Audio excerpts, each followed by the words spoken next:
That's the Punakaiki River down there. So I'm just at the start of the Paparoa track and the Pororari-Punakaiki River Loop at Punakaiki, and so what I'm going to basically do is walk up the Pororari River for an hour, and then you go over the slow saddle over to the Punakaiki River, walk down to the Punakaiki River over a swing bridge and then out to the road. So all up the trip will probably take me about 3 hours. Yeah, it's mostly undulating flat ground most of the way down to the river, and then when you go over the saddle's about maybe 150 metres, and then when you get down to the bottom it's flat travel down the Punakaiki River. So we'll just start heading down the track and see where we go.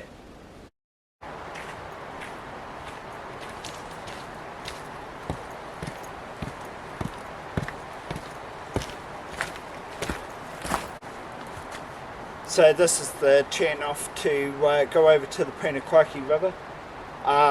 The cyclists, when they're cycling the Paparoa track, they go over the hill here and then down the Punakaiki River out to the road, and the walkers, they go down the Pororari River track and head down to Punakaiki itself. Yeah, it's the only place on the Paparoa track where the cyclists and the walkers are separated. But obviously if you're a walker you can go that way if you want to, but it's actually much nicer to walk down the river if you've never done it before. It's a really lovely track walking down that way. So what we're going to do is we're just going to head up the track, and it goes up and over a low saddle and then down to the Punakaiki River, and then you just walk out to the main road. So I'm just going to head off up the track, heading over to the Punakaiki River.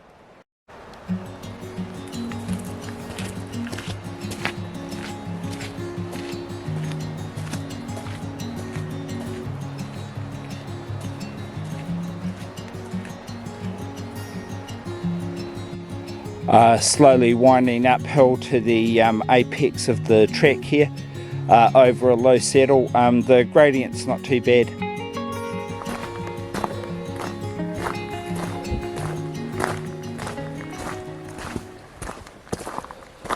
So the track to the Punakaiki River was part of the old inland pack track. It was a bullock track that went from the Punakaiki River all the way to the Fox River, and the reason why they did that was because there were a whole lot of huge sea cliffs along the coast from the Punakaiki River to the Fox River, and it was too hard to get past it. When they built a road through there back in the 1930s, this road basically wasn't used anymore, and it's only been refurbished as a track really. It's basically like Goblin Forest. You shouldn't go off the track up here. This is like limestone country. There's like big potholes and caves and all kinds of stuff like that, and you could easily fall into one and hurt yourself. You got to watch out for mountain bikers on this part of the track. This is their track. Yeah, I've just been passed by 4 of them. It's a 5-finger or pate tree there. 5-finger, type of native bush.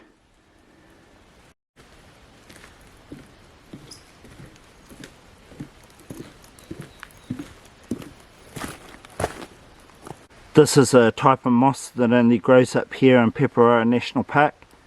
You find it right along the edge of the track for most of the track. So there's some big sections of boardwalk on this part of the track over wet sensitive areas. If a bike comes along you have to get off the track because they've got the right of way.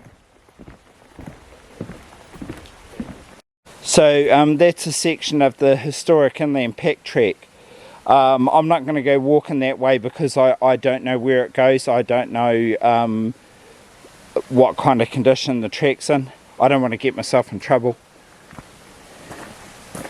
But there it is there. I'll just keep following the mountain biking track.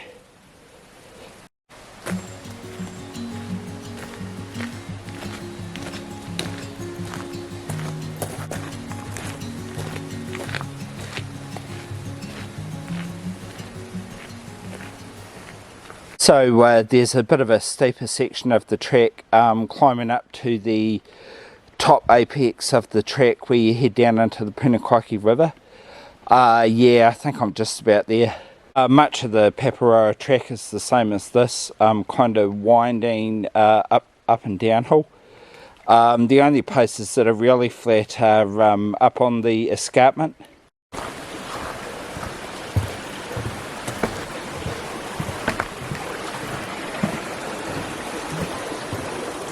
I'm slowly winding my way higher and higher up to the top of the saddle.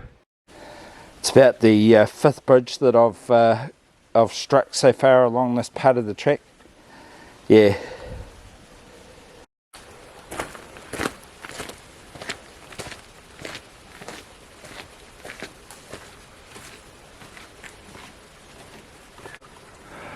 There's a warning there for the MTB bikers about people walking this track, because they'll shoot down here like a bat out of hell. Yeah, I'm up on top of a ridge and there's like a track running across the top of the ridge, but we'll see in a minute. So there's the top of that section of the old historic inland pack track. Yeah, it's a lot steeper than the one that I'm going on. Still climbing. Not quite there yet. That's looking down into the Pororari River valley.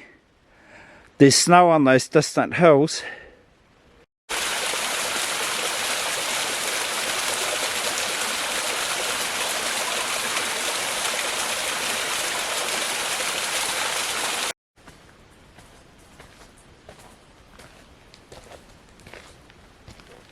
That's the high point of the track.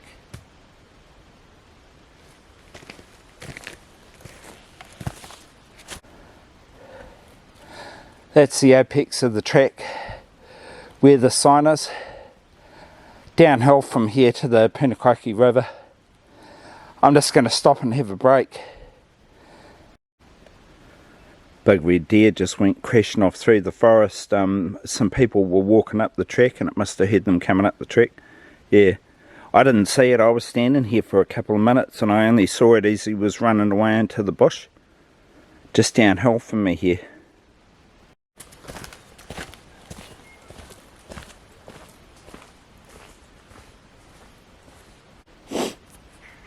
So I'm heading downhill into the Punakaiki River catchment now.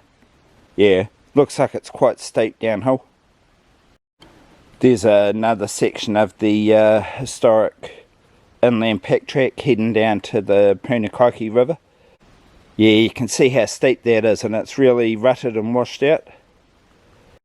Yeah, I won't go down there though. I'm following the MTB track. Bit easier going. Yeah, heading down to the Punakaiki River. You can see the ocean down there at the end of the valley. And then the mountain biking tracks heading down the side of the hill here. Going around and around. Yeah. That's the Punakaiki River down there.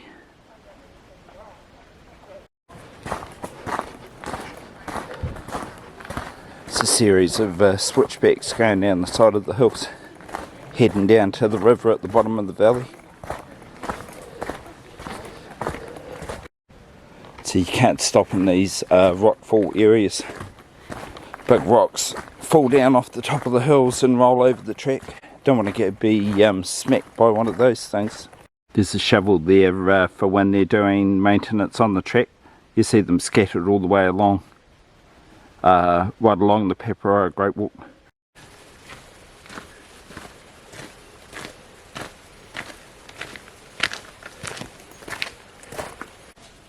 There's some kind of river crossing up ahead of us. That's what that pole over there means.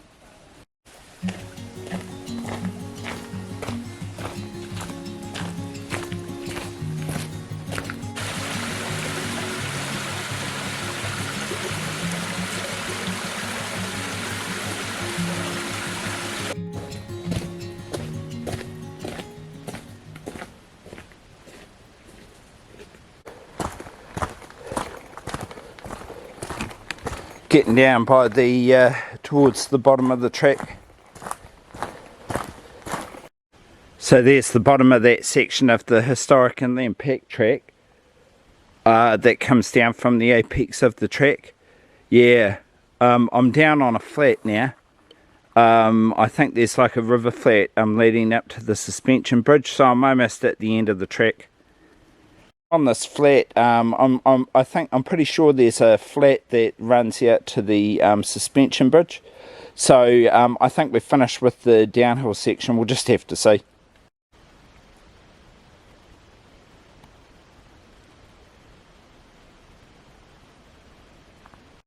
Track reminds me of the one up to the Pororari River.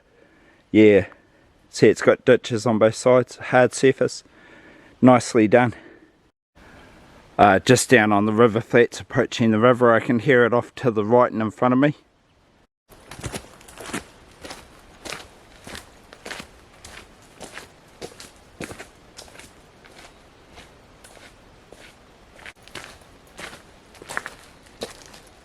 It's the end of the track just here in front of us, about 10 metres away.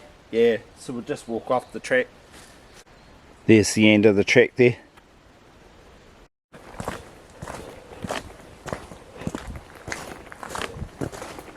Yeah, end of the track at the Punakaiki River.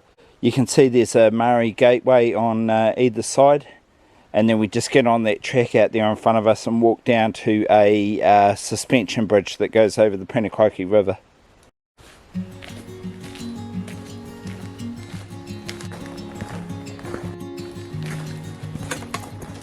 So you can just see the suspension bridge over there.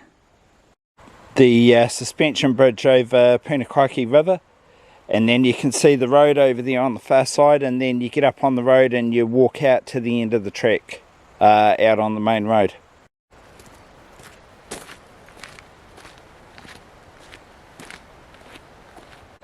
So that's the really big suspension bridge over the Punakaiki River. Yeah, so I'm up on the Punakaiki suspension bridge. That's upriver from the bridge, and that's looking downriver from the bridge.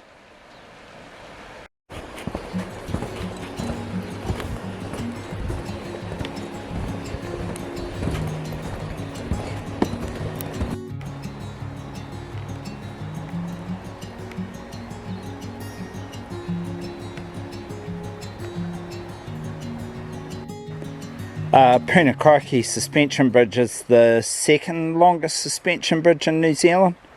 The longest is up on the 42nd track up on the North Island, and the one over the Hokitika Gorge, the new one, I think is the third longest suspension bridge. So we're just walking out to the road now. That's effectively the end of the track. Yeah, it's a great walk, that one.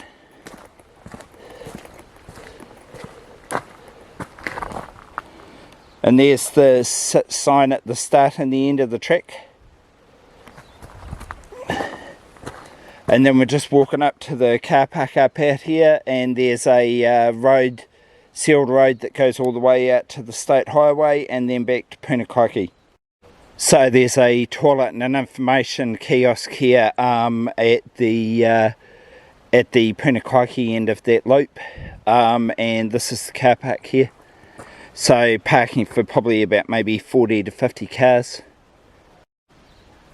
So that's more or less the end of the track. So I've just got to walk about a K out to the road, and then I walk back up and past all of the shops and stuff at Punakaiki back to where we're staying. There's some people climbing up the hill over there.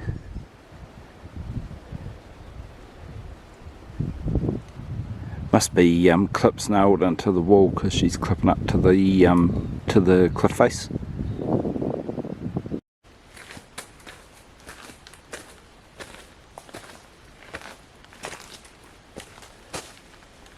So that's the Pororari River, Punakaiki River loop. It's really nice actually. Both sections of it are nice. Really thick Podocarp forest and Nikau palms. The walk up over the saddle's not too bad. All up the track takes about 2.5 hours to walk. Yeah, if you're ever in Punakaiki, you should come and have a go on it. Definitely worth it. This isn't actually part of the track, but I've got to walk back to the place where Karen and I are staying, so I've got to walk back through Punakaiki village. It's 1.2 k's from the end of the road off the track back to where we're living, where we're staying. So there's a cycleway from the Pororari River bridge all the way to Westport now. They're gradually building a cycleway all the way down the west coast. It's just difficult in places, so that's what I'm walking on, just to stay away from the road. There's a wee tunnel that goes under the road so that you don't have to cross the busy road. Yeah, that's quite cool. I'm up on the main highway, just coming up to close to the Pancake Rocks. There's no footpath for you to follow, so you've got to be really careful. Walk off the side of the road and just be careful of any traffic that's coming.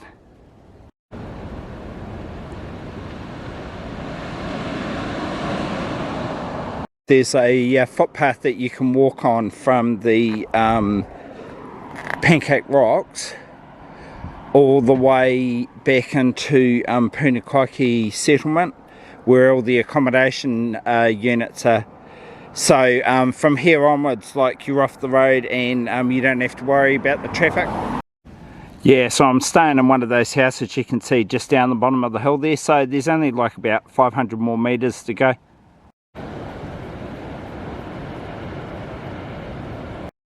Final leg, just walking down the seawall here, about 200 metres to the motel. That's the end of my loop. This is the motel Karen and I are staying at. Yeah, so thanks for coming along on this walk. It was a good one.